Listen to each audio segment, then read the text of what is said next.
1990.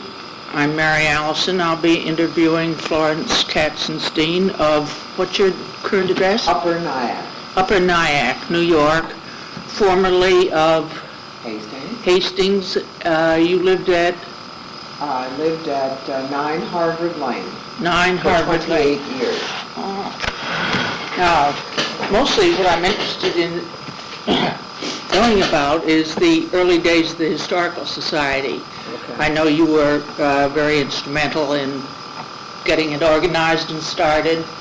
So I'll just let you talk about how you and your colleagues got the idea of a historical society, okay, and how you went about putting it together.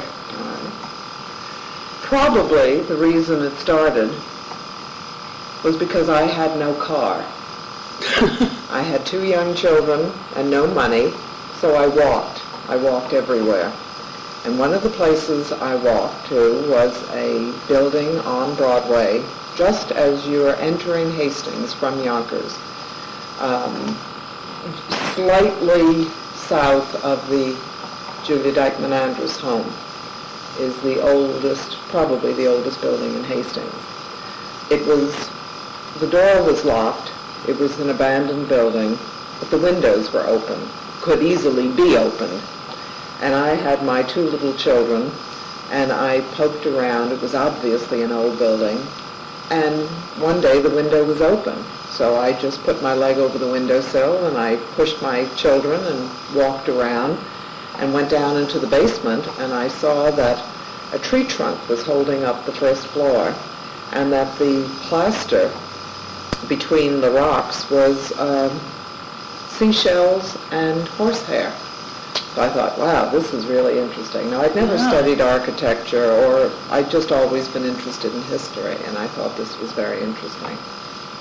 And I believe it belonged to the orphanage on the east side of Broadway. Was that the Dykeman House? Yes. Brown's Tavern. Brown's Tavern. Is what it was. Mm-hmm. Okay. Years pass. There's still no historical society, but my interest in Hastings was constant in the old days. I was always asking questions. And when do you think it was that you went into the Brown's Tavern? Well, my daughter was born in 1962, and she was my 3rd child, and that's when I got my first car. So it had to be before then. I moved here in 1957. My first son was born in 57, my second son in 58. So it was somewhere between, say, 58 and 60 that I was doing this poking around. And, of course, the trees grow so rapidly. Even then, I had the feeling that you were kind of close to the river when you were at that building. And the part furthest from the road was the smallest roof and looked the oldest to me. And indeed, it turned out that it was. I then became friendly with Harvey, Mr. Harvey, who was the village historian. Unfortunately, Harry Harvey, he was getting senile and forgetful. And I would go and see him. And all I had to do was ask him a question about Hastings, and he could talk on and on. He was perfectly clear about that. I may be a little off on which came first, but one of the things that happened, he had a housekeeper and lived, what's the street? On Euclid. Ballard, on Euclid. And he had a housekeeper, and she was always delighted when I would come to call because it gave her a chance to relax, and I would sit, and about an hour he would talk on and on. I never thought he remembered who I was from visit to visit, but he was always happy to have someone ask him questions about the old days in Hastings. It's too bad you didn't have a tape recorder. Who knew? Yeah. And they were selling the house and moving to an apartment, the apartment house behind the A&P. Oh, yes. And on probably my last visit before they moved, there was a garbage can out front, overflowing with envelopes. And I felt a little embarrassed, so instead of rummaging through the whole garbage can, which is one of the things I regret in my life, I kind of embarrassed, took the top few envelopes, which turned out to be the photographs which started the archives. That's incredible. Yes, and Had maps. he taken them? He didn't remember what was his personally and what was his as the village historian. The housekeeper, who was a German woman, had to compact the accumulation of a life in a house to move into an apartment. So she was throwing things away.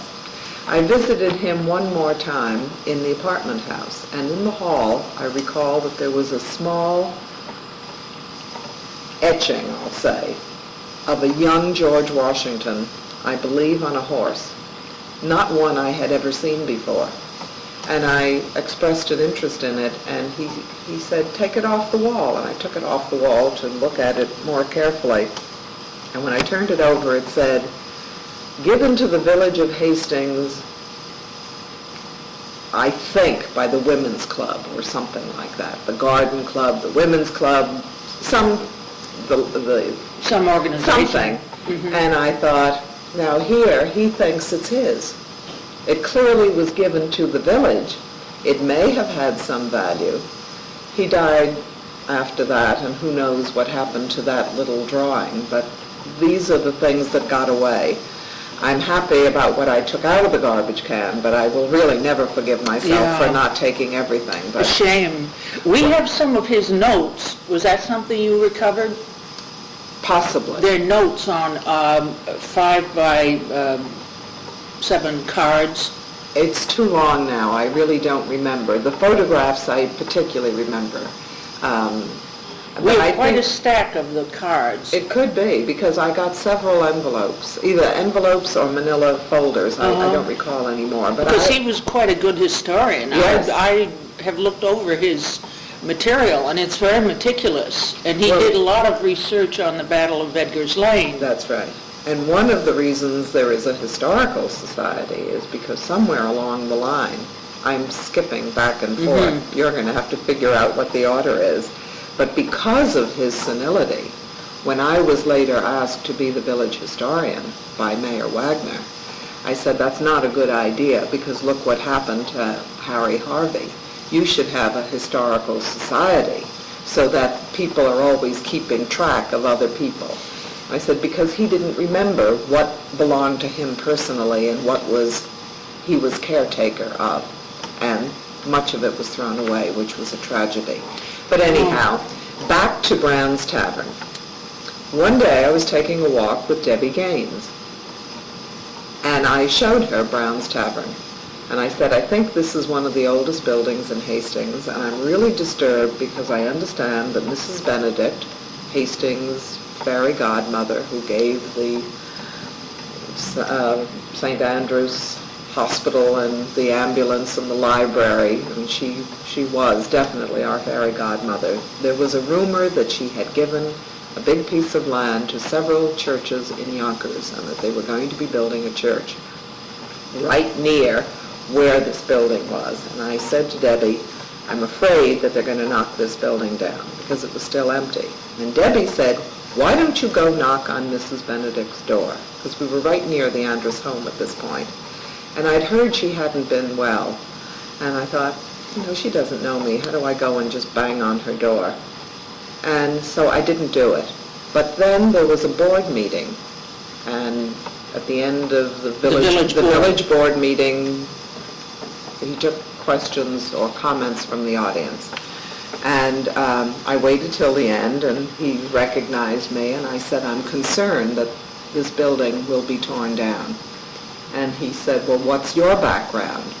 What makes you think it's old? And I said, only my own observation. The horsehair, the seashells, the tree trunk, the shape of the roof, the fact that it's facing south, which the old houses did to catch the sun. I said, it's just a feeling. I have no training whatsoever. And Mayor Wagner and I didn't get along very well, because I had been the unit chairman of the League of Women Voters, and every time there was an election, I was the one who would stand up and ask him very pointed questions as to why the road was not built that was promised from Southside Avenue to Warburton Avenue for the oil trucks. It had been promised. We never got it.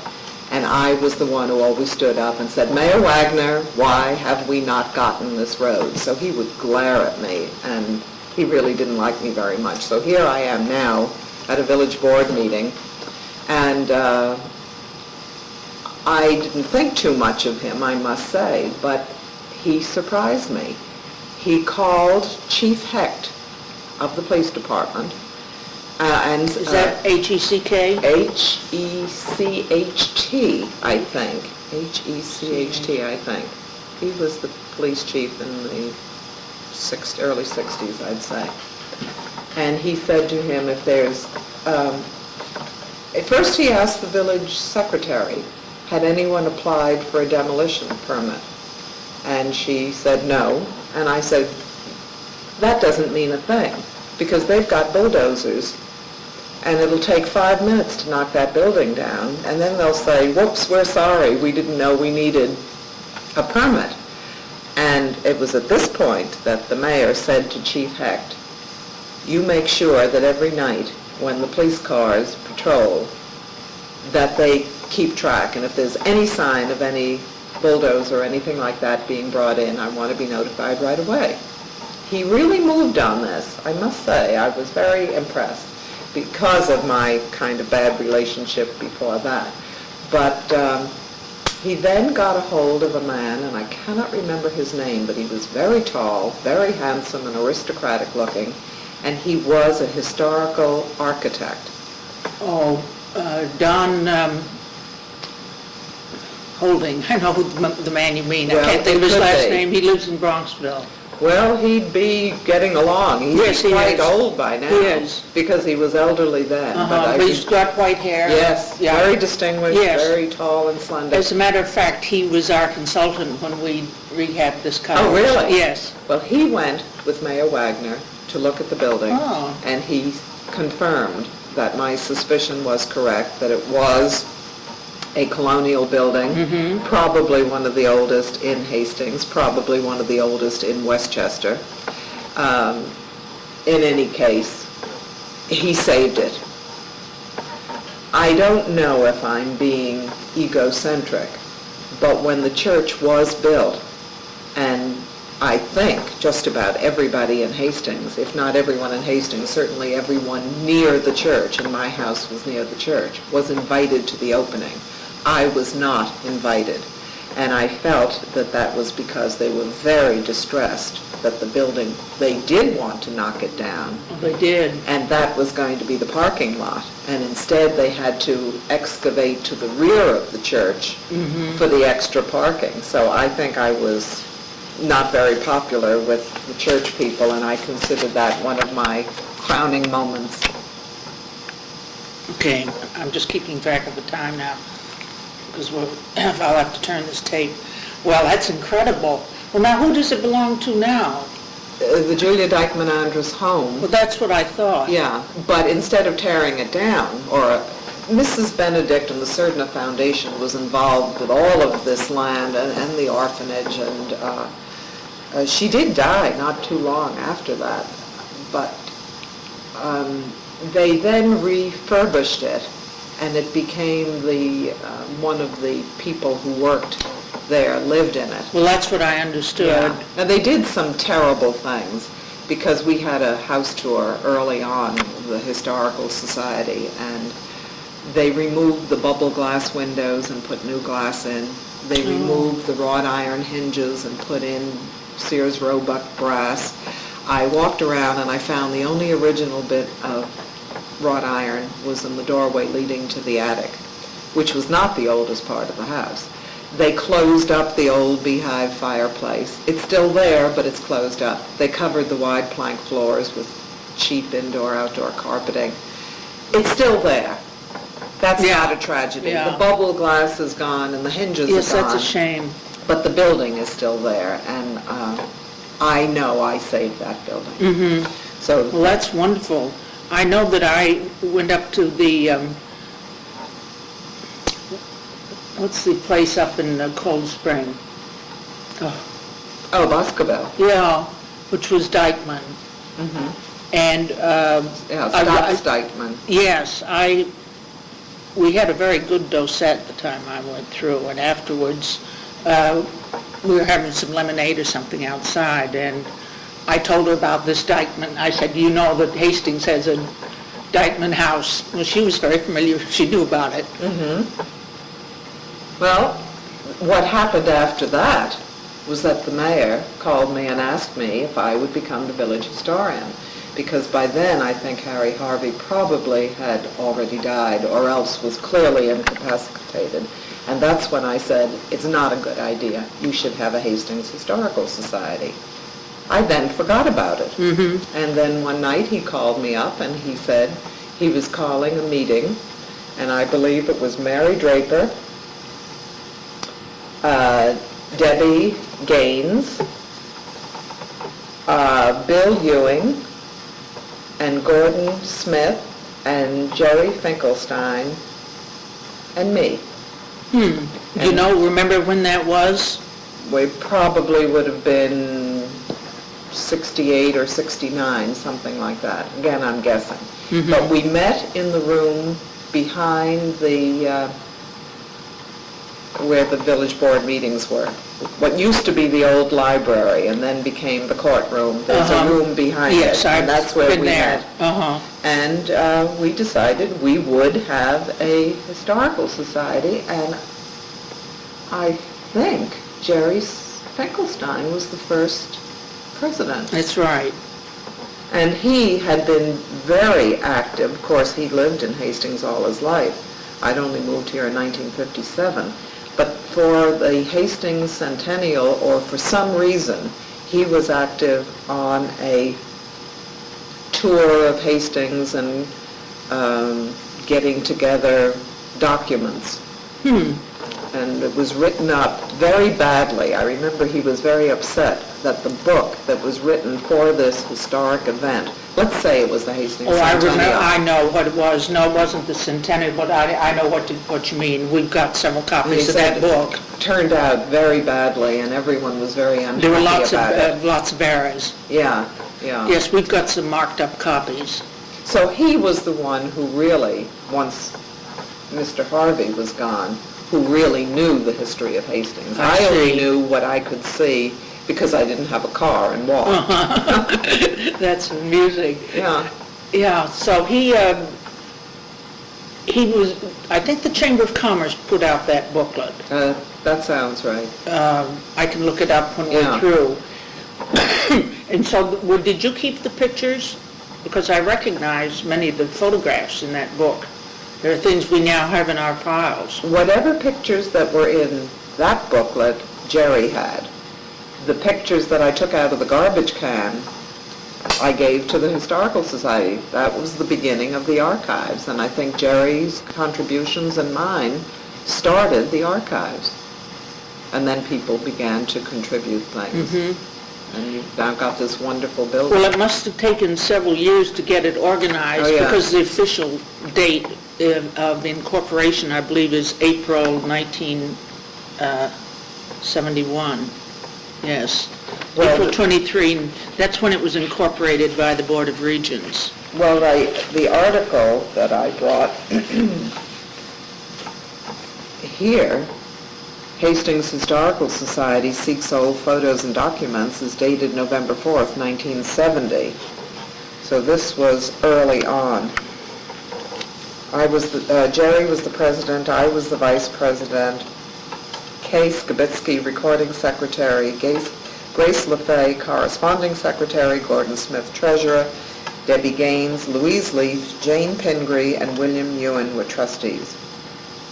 So that's November 70. So I would say either early that year, early 1970, or late 1969 would be my guess.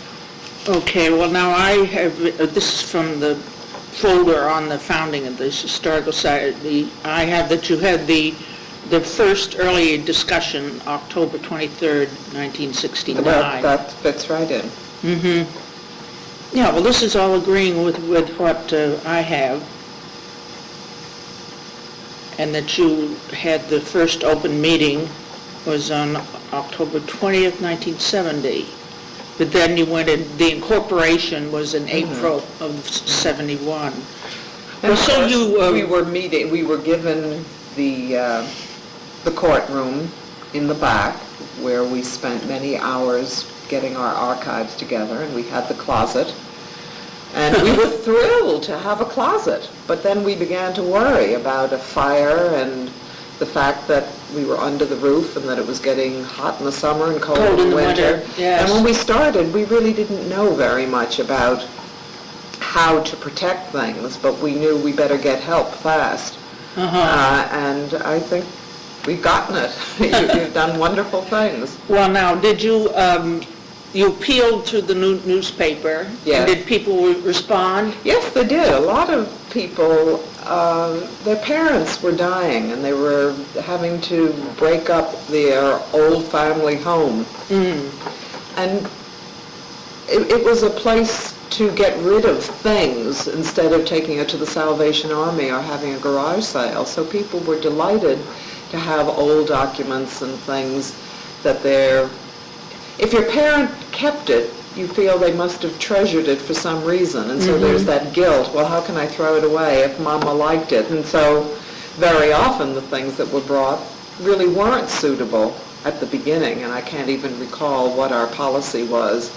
Well, you probably didn't have any space for artifacts. We didn't and certainly have much. not clothing or things of that nature. No, but I remember one of the sore points we had was that before we had a historical society, there were a couple of cannonballs from the Revolution. Oh, yes. And someone from Hastings went to Hastings, England, and took this cannonball and gave it to the mayor of Hastings, England.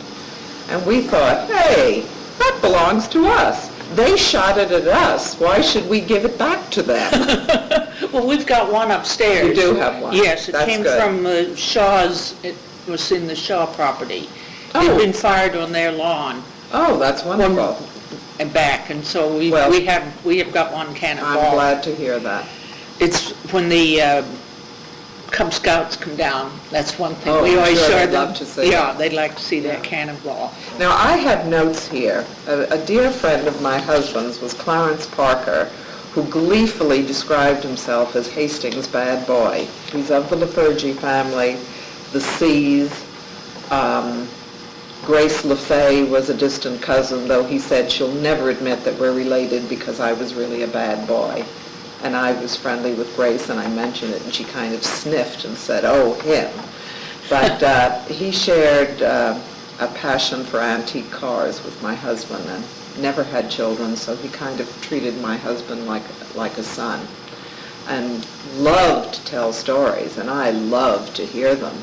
And some notes I took. Unfortunately, I once studied speed writing, and so I took my notes in speed writing, but I've forgotten how to read it back. So I have to kind of piece it together. But one of the stories I remember him telling me with much glee was of the Ku Klux Klan in Hastings. Now that really surprised me. Yes, I've never heard this. Well, there was an active chapter of the Ku Klux Klan. And he said as a young, adventurous boy who loved to be in a fight and to drink, he said he was a real carouser. There was I can't even think of what you call it, like a tent city was going up along the Hudson River, I think, in Peekskill. And maybe there were going to be black people or a religion that they didn't approve of. Whatever it was, I don't remember. But the word got out that they were going to go and get them. And they had a torchlight parade and walked to Peekskill. And he thought it was great until he got there and he saw that they were bashing heads. And then he decided this wasn't for him. So he said while he joined the Ku Klux Klan, he never actually quit formally. Do you remember the date of this? No, because it's a long time since he told me the story, and when it happened, I don't know. But he said crosses were burned in Hastings, and he specifically mentioned one on High Street, because I used to live on Harvard Lane, off High Street. Uh-huh. So it was the older area going down toward Farragut Parkway, and I don't know, again, if it was a political, religious, or skin color reason for the cross being burned. But he delighted in telling me that story, because that's the kind of thing he enjoyed. Now, Well, that must have been early in the century, don't you imagine? it could be. He's been dead a while, and he died in his 80s. He probably would have been either 18 or 20 or something like that, I had the feeling, when he joined the group. But he was amused at my innocence, that I couldn't believe that a place like Hastings could have such a nasty thing as the Ku Klux Klan. I'm disgusted with that. Yeah, well, he said it was I quite accurate. wonder if they were also against the large immigrant population. I have no idea. I just don't remember. Since his family went back... Historically, Ku Klux Klan was, Yeah. they And were of course, against Catholics. Hastings was an immigrant town. Yes, of course. But his family, being of the old Laferges, goes way back. They were a Huguenot family that came here very early on. But would you like to hear some of the Yes, stories? by all Well, before I means. tell you some of Clarence Parker's stories, I had done some research, and I have page 801, The History of Westchester County. And where I did this research, I no longer remember. But there was another Hastings in Westchester. It was Manursing Island, and a village on the island was called Hastings. Now that's Portchester. Yes, that's over on the Sound. And on May 11th, 1665, the General Court of Connecticut passed an act merging these settlements under the name which the town has borne ever since, which I guess is Portchester, which I have hyphenated, Portchester. In quotes, it is ordered that the villages of Hastings and Rye shall for the future conjoined and make one plantation, and that it be called by the appellation of Rye. Page 693. The southern boundary of Greenberg follows the dividing line of two of the original parcels as they were purchased by Philipse from the Indians. This line commences on the Hudson River at a small stream above Dudley's Grove and about a mile south of the Hastings-on-Hudson Railroad depot. The stream was called Mackakesan by the Indians. Mackakeassin. Will you spell it again? Mackakeassin. Of course, That would be Raleigh's Creek. yeah, no, we don't know how the Indians, they didn't spell it, so this probably, undoubtedly, has many spellings. The line runs from the Hudson River due east by a great rock stone called Siggy's, Sigghes. It stands on the Dykeman Estate not far east of the Old Post Road. Now, I looked for that rock for years, and then finally, I was looking for a very impressive rock because it said a great rock stone. It's not that big. I know. And there are saplings are growing around it. Yeah. Early on, we talked about putting up a marker indicating that this was the boundary of Hastings, and that it was an old Indian rock and all of that, and we were all excited about it, and then cooler heads prevailed, and we thought probably the reason it has not had graffiti on it or been chipped away at is because nobody knows its historic interest. So we're very concerned that it be safeguarded. There's always the chance that that property could be sold for housing developments. And the Historical Society and the Village of Hastings must always make sure, just as Brown's Tavern was not blasted away, that Siggy's Rock not be blasted away. Well, I think Andrews is aware of it, and it keeps a very low profile It about does. that rock. But if they sell the property, whoever buys it could very well not know what it is, and just knock it down if it happens to be where a building is supposed to go. So you've got to watch that. Well, I'm glad you alerted me to that. Okay, now on page 694, there were baking ovens constructed by French troops under Rochambeau. They went from Dobbs Ferry to the Bronx River and were east of Sprainbrook Road. Now, I went looking for them when the Sprain Parkway was being built, because that's just where the parkway was going, and I didn't find any sign of it. I was told that they were probably near to where the old Salvation Army camp was, which is now a development of houses. Yeah. So whatever those French ovens are, I doubt that there are any left. You probably got this from Sharf. I don't know. I was doing research. I gave a lot of talks to various organizations when we first started the Historical Society. I was invited to speak at, what's it called? I think it's the First Reformed Church. It's an acronym made up, meaning men and women, married and single. Does this ring a bell? No. You have dinner at someone's house and wine, and there's always a speaker. No, sorry, Well, I can't help you on that one. I don't know if it still exists. No, I haven't heard of it. It's quite a popular thing. And so I taught on the Historical Society, and I have a feeling that that's where I got these notes. Mm-hmm.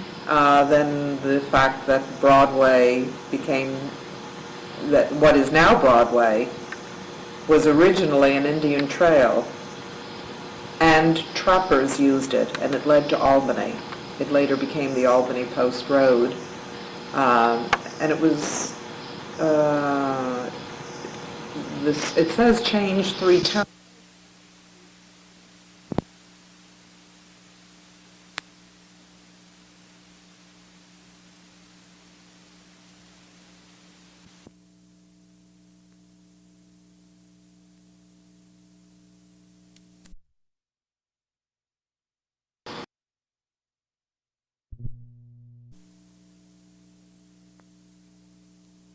All right.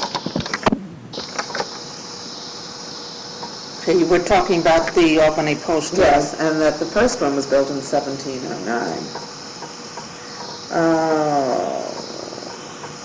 Now, again, my notes, I'm a little confused as to whether these are some of Clarence Parker's tales or if this is some that I got out of that book.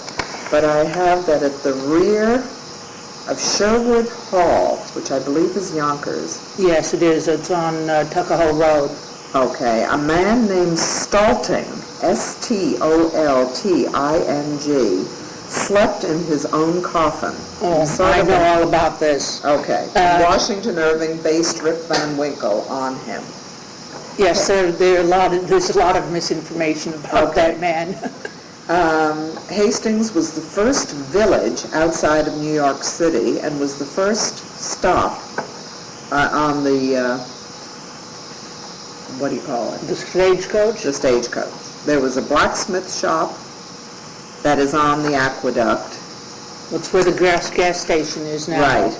And I remember that yes, it was Clarence Parker. He said that the lower class people, when the horses were being fed or changed, would rest at the blacksmith shop. And across the street, on the west side of the street, was where there was a hotel or a place where the wealthier people could rest and have a meal. Some have said that's for Peter Post Tavern. Mm-hmm. That's it. Okay. Now, some of Clarence's stories, and I'm sure you have the records of the phony gold mine. Yes. Mm-hmm. Well, he told me that some white Russians, very mysterious people, salted gold in the Para Park and sold stock to the solid citizens. Lots of people were taken. It was around Austin, I guess it's now the Austin Avenue dump, or at the time he told me this, it was at the top of the hill, and they drove a tunnel, blasted right into solid rock, and then little cars brought the stone down, and they had crucibles, but the whole thing was a phony because they'd salted gold into it and there never was any gold. Then he told me a wonderful story about Little Coney Island, which, if I remember correctly, is off Farragut Parkway, and the other boundary would be the Sawmill River Parkway. And it was an amusement area. There was a trolley car that went through there. Now, the man who either owned it or was in charge of it was called George Shay, S-H-A-Y. And the buttons on his vest were made of $25 gold pieces. Well, I never heard that before. And he I know looked- about Little Coney Island. And he looked and talked like W.C. Fields. He was a great carny man. They had a water wheel in the creek that ran the merry-go-round. The Sawmill River Road and Farragut Parkway trolleys ran extra cars on weekends for people to go to Little Coney Island. Then someone built a saloon, and the old-timers didn't like the new element visiting. Eventually, it was rented out to be a chicken farm. Thieves broke in one night and cut, I guess, George Shay's throat to steal his money. There were bloody footprints on the white building, and it brought large crowds of people who came to look at the bloody handprints. My, what a gory story. Well, he loved telling stories like this. He also talked about the movie days of Hastings around the Mapera Park area. He said on Rowley's Bridge was a hobo hangout, and there'd be between 20 and 100 men sleeping under the bridge. Oh, my goodness. In 1913, the Hudson River froze solid, and he drove across it in a car known as a Rio. That, of course, doesn't exist anymore.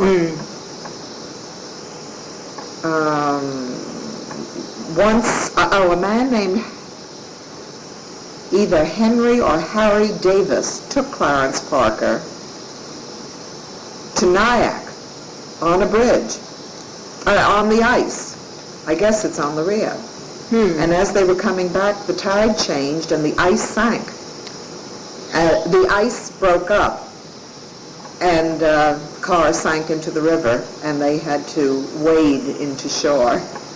Clarence was a great gabber. I'm not sure if all of this was true. Anyhow, he claims that his aunt gave her land to what is now the First Reformed Church. I have all kinds of little Well, notes. of course, there was a Lafergie house on the Yeah. other side across from where the Reformed Church is. Well, so it's possible. Yeah. In 1909, Mapera Park was the movie capital. Children were paid 10 cents each to be in crowd scenes. He mentions the St. Clair Movie Company and oldies from Eastman Kodak. Birth of a Nation crowd scenes, he claims, were filmed here. The Austin Avenue dump had originally been the Parker Farm. Where is the Austin dump? That's in Yonkers. It's on the other side of the Sawmill River Parkway. If you were to go straight from Farragut Parkway up, I think that would be the Austin Avenue dump. I think that may even be where the Catholic Church sold some of the land. There was a Catholic a convent, Yes. and they got a new development has gone Yes, up there. right. I believe Oh, you that- think that's it? I have a feeling that was Clarence Parker's family homestead. Yeah, well, that up had there. been, was St. Clair's, it had been a Yes. school. Yeah, and I have the name St. Clair here. Oh. St. Clair's Movie Company. That's interesting. Yeah. I wonder what connection there is there. But he said that he was one of the first to ride one of these high tricycles and would come sliding down High Street and then turn onto Farragut Parkway, and they would be filming down on the bottom, and the cameras would be turning, and he'd be paid to come flying down the hill on this giant tricycle. Let me just quickly look through my notes. I'm amazed that I'm able to read any of this, really. He rode a Peerless Racer, and Clarence was paid $10 to teach a girl how to ride it. someone named Briggs, a cartoonist from New York, newspapers made movies out of cartoons in the Para Park.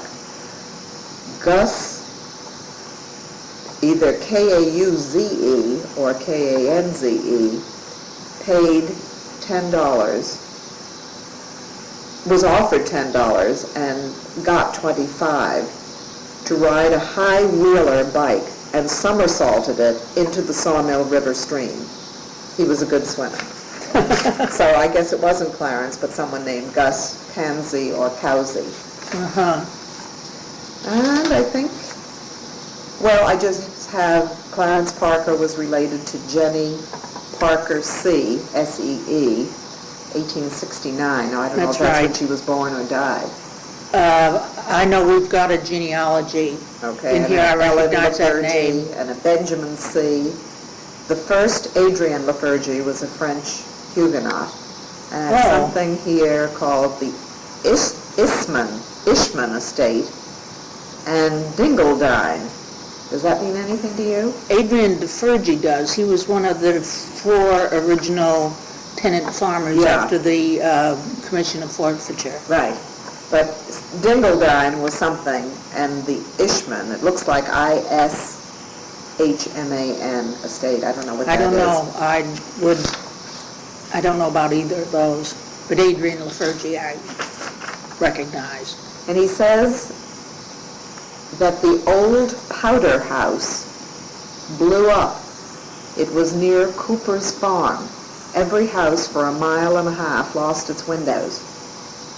He also says that Flipsy Manor, the manor hall in Yonkers, had a tunnel going down to the river that Indians used to escape.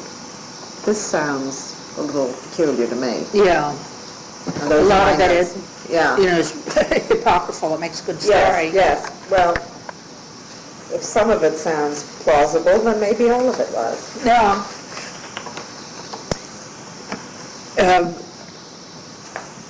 Harvey did a great deal, I think it was Harvey, of research on that Johann Stolten. And is buried in Irvington. Sometime we'll do a story on him. That would be interesting. But there have been a lot of different versions of it. One was that he slept in the coffin up in the baker. No, he I was the heard that carpenter. too. Yeah. Yes, I did hear that. But now, according to newspaper reports, which I got from Harvey, that he hadn't bought that coffin until 10 days before he died. So, and George Baker was one of his pallbearers. Uh-huh. So people could make that connection, and there was no doubt but what he was an eccentric. So there are all kinds of stories about him, just as there are all kinds of stories about the Leatherman. Yes. I have a wonderful story about Mrs. Draper. Oh, really? The current Mrs. Draper? Yes, Mary Draper. Mary Draper was considered, she and her husband were the aristocracy of Hastings when I moved here, and everyone sort of deferred to her, and I was told, oh, you don't speak to Mary Draper. And I used to see her as a volunteer at the library, and I was always getting books on history out of the library. And one day she said to me, and what did you learn today? And I said, well, I learned that Empress Carlotta had tea at your house when she and her husband, Maximilian, was it? Uh-huh. Were in New York. And she said, oh, that's wonderful. And so after that, we chatted. Now here I've been told you never talk to Mary Draper, but she's a charming woman, of course. very easy to talk to. But this was the story that went around, that you just don't trouble Mrs. Draper. Well, when we first started the Historical Society, we needed money. We didn't have anything for postage for anything. So we decided to have a Christmas party that people would pay. And we tried to think what house would be big enough and interesting enough that we could get people to come to it. And we decided the Draper house. And everyone said, you just don't ask the Drapers to do that sort of thing. And Debbie Gaines and I said, sure we will. And I called Mary, and I said, this is Florence Katzenstein. Can we come and talk to you? And she said, certainly. So Debbie and I went over, and we said, could we use your house for a eggnog, it seems to me. That's right. If we started in October, this would be that next December. Yes. Mm-hmm. And she said, oh, that would be lovely, because we weren't going to put our Christmas tree up this year since our son wasn't coming home, and this will give me a good reason to put it up. That's wonderful. So we had the meeting. In the meantime, Mrs. Draper, one day at the library when we chatted, told me a story about a brooch that her husband had given her when they were either engaged or first married. The Drapers were friends along the Hudson River banks with other families, and one of the people in their gang was Washington Irving. And they would meet for dinners and Picnics. Various things. They were having an archery competition. And Mrs. Draper, whichever one it was, way back then, won the competition. And so Washington Irving had a pin made, a small little pin of gold, which is a quiver and arrows. And she told me about it. She said it was shown to me once, and it's in the vault. She said, I've never worn it. So when she agreed to give the party, I said to her, would you wear the pin? And the day of the party, when I went in, if I remember correctly, she was wearing a long, I think, red velvet skirt and a white blouse. And she beckoned me over and smiled from ear to ear and said, look, I'm wearing the pin. Oh, what a delightful story. Yes. Now, she was quite involved, wasn't she, at the beginning? Oh, yes. She was at the first meeting of the Historical Society. Yes, she was. And so you began to get material from all kinds of people? She told stories about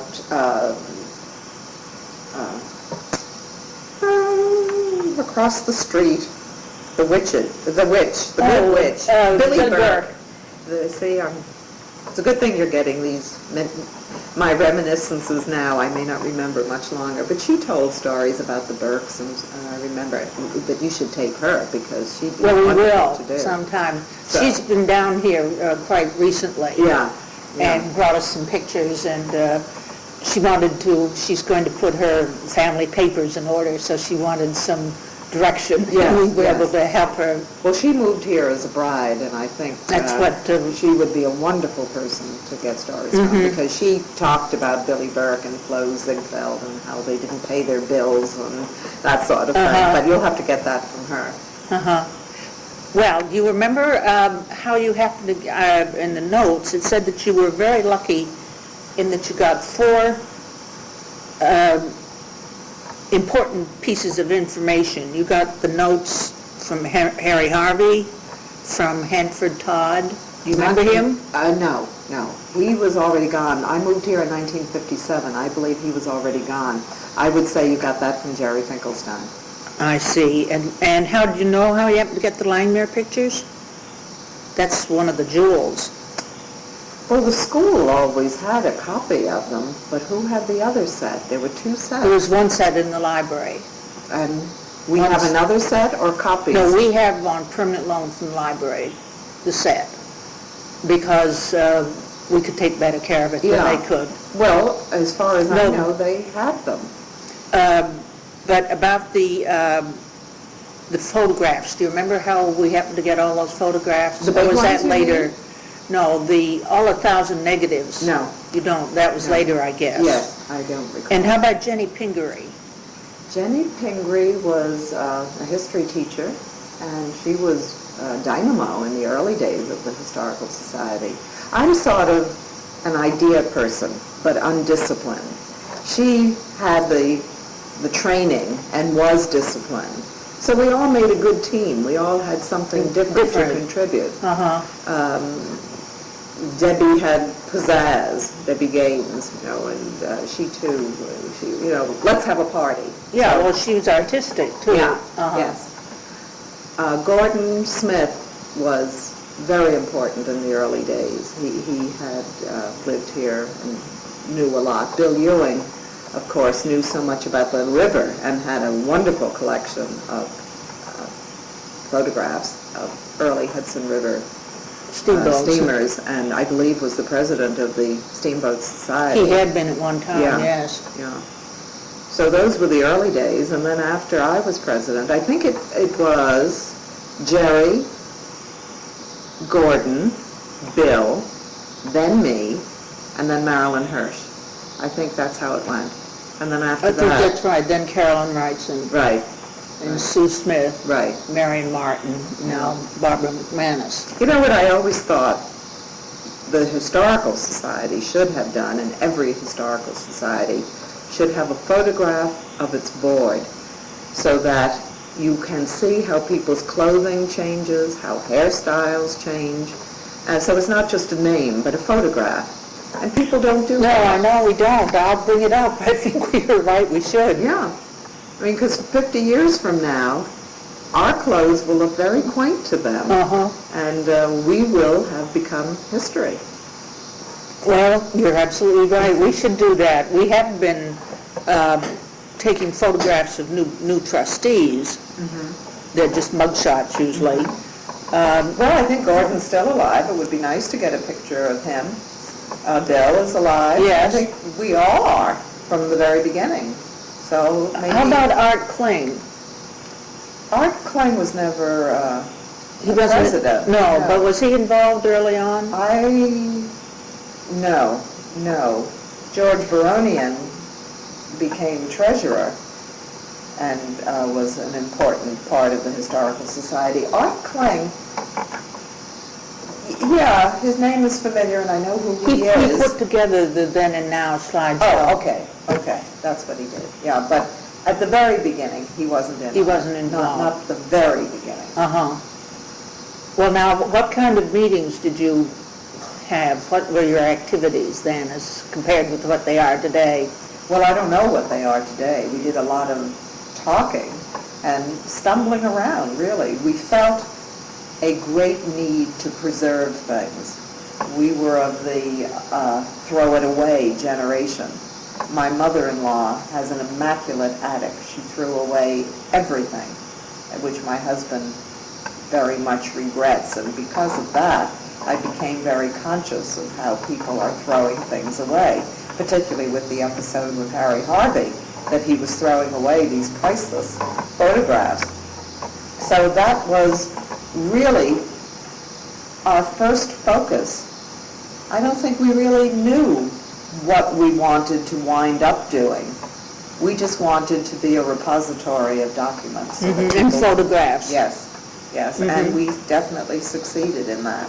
And then we started having very successful meetings that people came to, talks about, we had a man who talked about place names in Westchester that was very well received. Probably Richard Lederer. Possibly. Dick Lederer That could be. from Scarsdale. Could very well be. And He wrote a book on it, on place names in Westchester. And I gave a talk one day at the Andrews home on the history of Hastings, and some of the people there were able to make a few comments. I'm absolutely thrilled to think that an idea that I had has become such an incredible society, respected throughout the county. I think it's probably, after the Westchester Historical Society, probably the most active one, or one of them. We're more active than the Westchester You County. are? Yes. Well, that's good to know. And that you have a home. Now, my idea, as I say, I'm an idea person. I had my eyes on the Cropsey house. And whenever we had a board meeting, I'd say, oh, this closet, why don't we get the Cropsey house? Which was decaying. It was in bad shape. Oh, was it? Oh, yeah. Now, I was very fortunate that I met Mayor Steinschneider, who was the grandson-in-law of Jasper Cropsey. And he was a former mayor. By the time I moved here, he was a former mayor. very friendly man.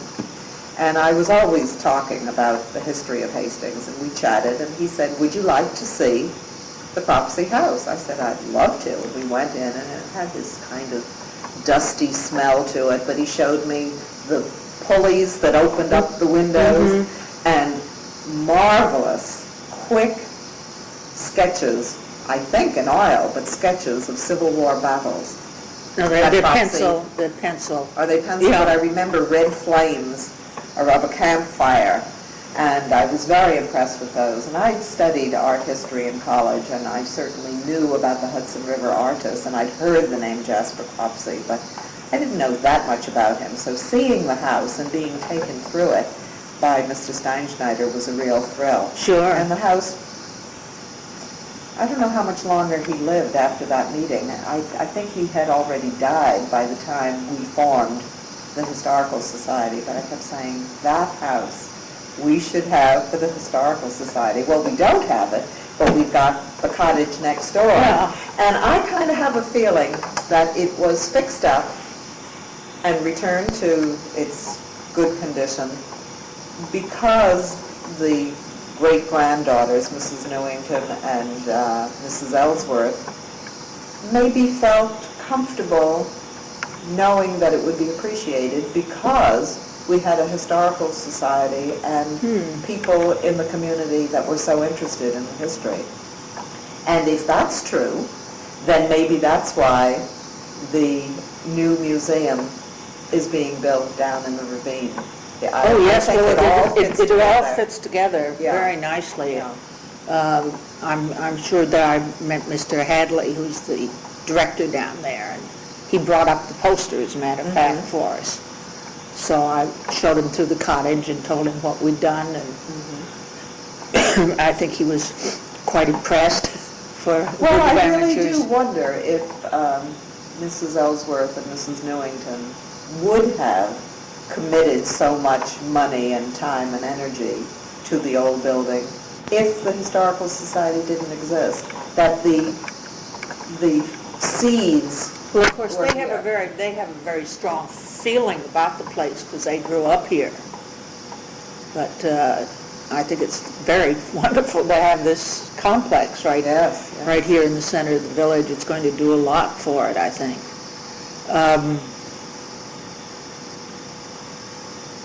One of the talks I gave, there was a period that I gave, and now I'm not a teacher and I have no training in it, but I gave a series of talks to either social studies or civics. I don't even remember what it was called in those days, called The History of Hastings Through Its Architecture. And I took groups of seniors to various spots, the Cat and Horn houses, the Brown's Tavern, Well, you took real I took field trips. Oh, yes, I took them out, and it was very successful. I also did a training group where I took some of the teachers out to show them. I showed them the old marble quarry. And one of the places that I loved to take people was under the bridge, because I said I had felt that this was historically, excuse me, one of the most interesting parts of the town, that it had been a deep water channel.